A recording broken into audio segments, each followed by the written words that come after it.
when something has at fallen. the African Union. The Secretary General will have some opening remarks, and then we'll take a few questions. Sir.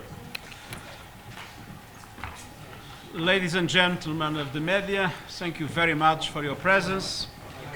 I am very pleased to be back in Addis. Sorry? The microphone, but it's covered, sorry, with all of these. There we go. So, ladies and gentlemen, Mercy, don't worry. don't worry, don't worry. My narcissism is not so big.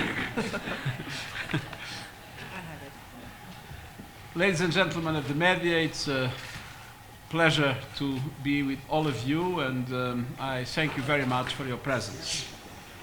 I'm pleased to be back in Addis for wide-ranging conversations with African leaders and with the chairperson of the African Union. And this visit has a central message, a message of solidarity, solidarity with the African Union, and solidarity with the African people around the continent. And joining me here today are two members of my senior leadership team and the Secretary General Hannah Tete, my special representative to the African Union, and the Secretary General Vera Songwe, Executive Secretary of the UN Economic Commission for Africa. The entire United Nations system is united in our support for African efforts to advance peace, prosperity, and human rights across the continent. And the strategic partnership between the African Union and the United Nations is of enormous importance to the world.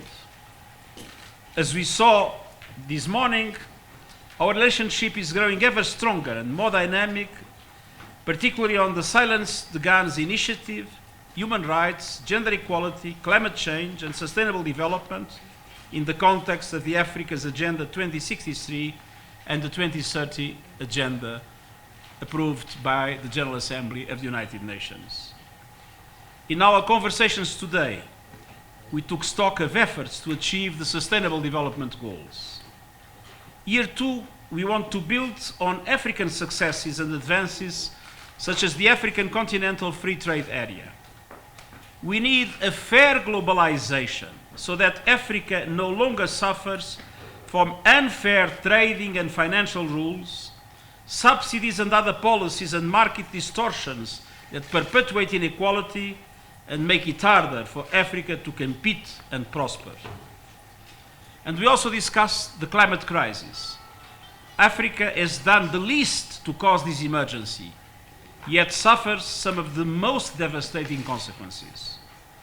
To address those consequences, I continue to press for greater international support for financing, adaptation, and resilience across the continent. Global commitment is needed also to reach carbon neutrality by 2050, including by the big emitters. It's essential that the developed world reduces its emissions. It's essential that other big emitters reduce their emissions. And it's essential that the developed world strongly supports Africa in adaptation, in building resilience, and in the financial requirements that Africa needs to face climate change.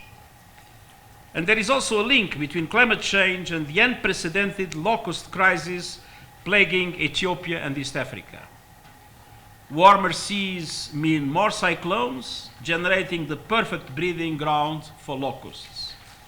Today, locust swarms are as big as major cities, and this is getting worse by the day. The FAO tells us that a swarm the size of Paris will consume in one day as much food as half of the population of France. I want to express my deep solidarity with the people and communities affected. The United Nations has issued an urgent appeal for assistance. I ask the international community to respond with speed and generosity to ensure an effective response and control the infestation while we still have that chance.